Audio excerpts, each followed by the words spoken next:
Chapter 15, which is the organometallic compounds. These are going to consist of compounds that have a carbon-metal bond. You typically use these as reagents or catalysts for polymers. So the first thing we'll look at is the organic metallic nomenclature. The metal is going to serve as the parent. So if you look at your example here, you can see that lithium ends the name, and so your alkyl group is going to be the functional group or the substituent that you're putting on that metal group. So this will be a cyclopropyl group, so this will be cyclopropyl-lithium. On this one, you have the magnesium. It has two of the same groups, so you have an ethyl group here, so you have a diethyl magnesium. This one, you have the vinyl group, which is the C double bond O group, attached to the sodium, so this will be called vinyl sodium. Now, in this particular case, we not only have an alkyl group, but we also have a halide. So we're going to name this back half of the compound just like we normally would an ionic compound. So it's going to be magnesium iodide. And then we put our alkyl chain in the front. So this will be our methyl magnesium iodide. So here's our basic rules. So when a metal contains a substituent other than carbon, the substituent is treated as the anion and named separately. So let's look at some examples to try. This first one, you have this functional group. So this functional group is a tertiary butyl group.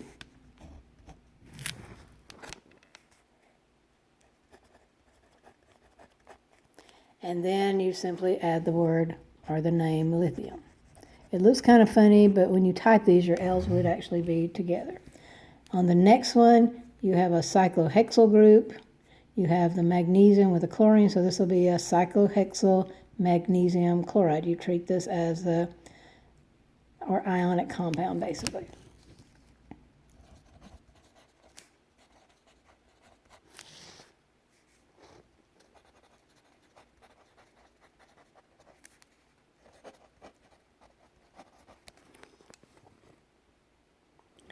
On the last one, you have two ethyl groups. So this will be a diethyl, and then again you have the metal with the halogen. So this back half will be aluminum chloride, and then you would have diethyl at the beginning. So your name would be diethyl, and then aluminum chloride. These will be separate words.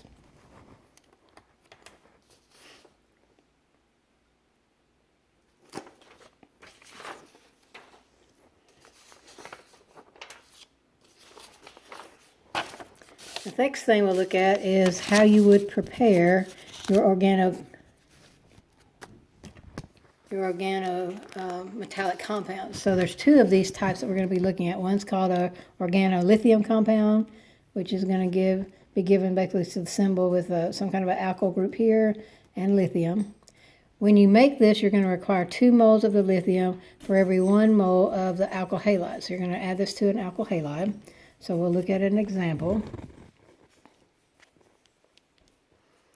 It could be an alkyl halide, it could be an aryl halide, it could be a vinyl halide. So any of those are acceptable.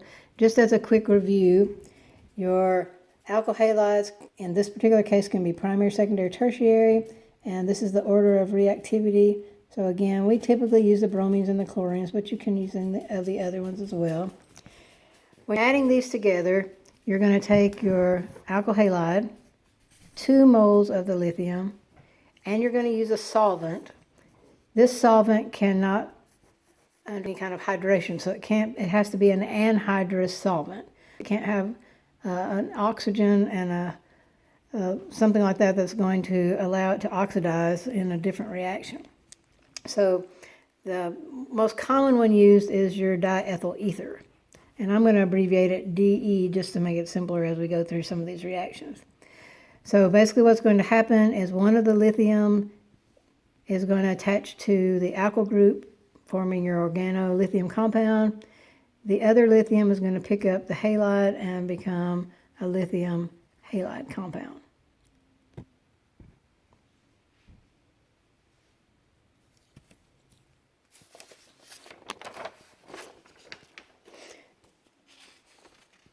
So here's another example you can see.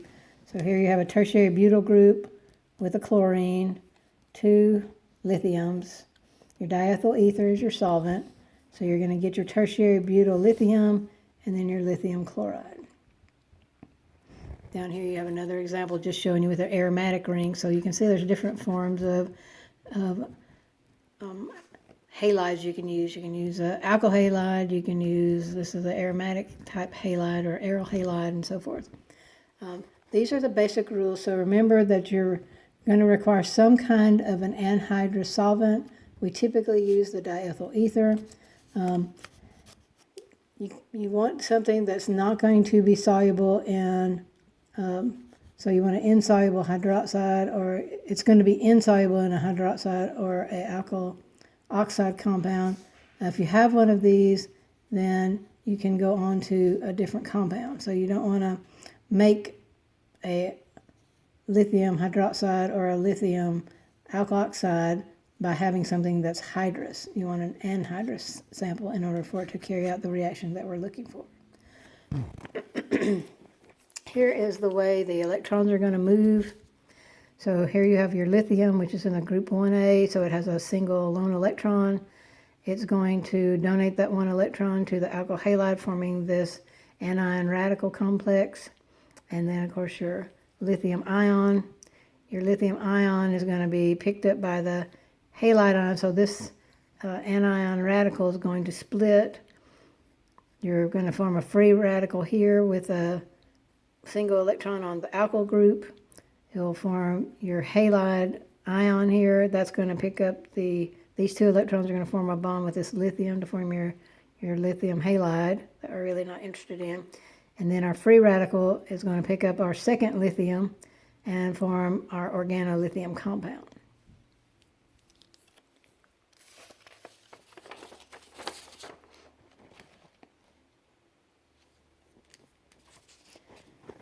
So just to give you a couple of examples, if we try to do isopropanyl lithium, you're going to have to start with a isopropenyl,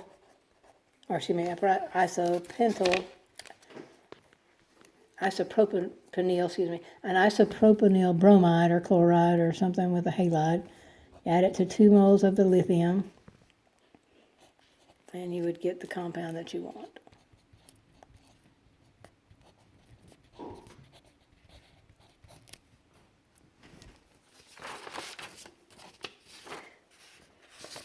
Now the next type of organometallic compound we're going to prepare is called a Grignard reagent. Typically these are organomagnesium compounds. The difference in this one is you not only have the magnesium with the alkyl group, but you also have magnesium with a halide. And that was my little cat that was trying to help me do this, so I apologize for him sticking his nose in. In this particular case, you're going to again start with your alkyl halide. Now this time you only need 1 mole of the magnesium. What's going to basically happen in this process is the magnesium is going to link up to the alkyl group, and then the halide is going to link back up to the magnesium. So you're going to end up with this kind of a compound. If you use anything like a aryl or an arene group or an L group or something like that, then you're going to need to use the tetrahydrofuran as your solvent just to be a little bit more reactive, since these are a little bit less reactive than your other compounds.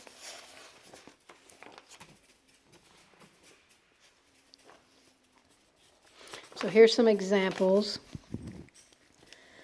of making your organometallic or your Grignard reagent. So here we start off with our cyclohexyl chloride plus the magnesium, your diethyl ether as your solvent.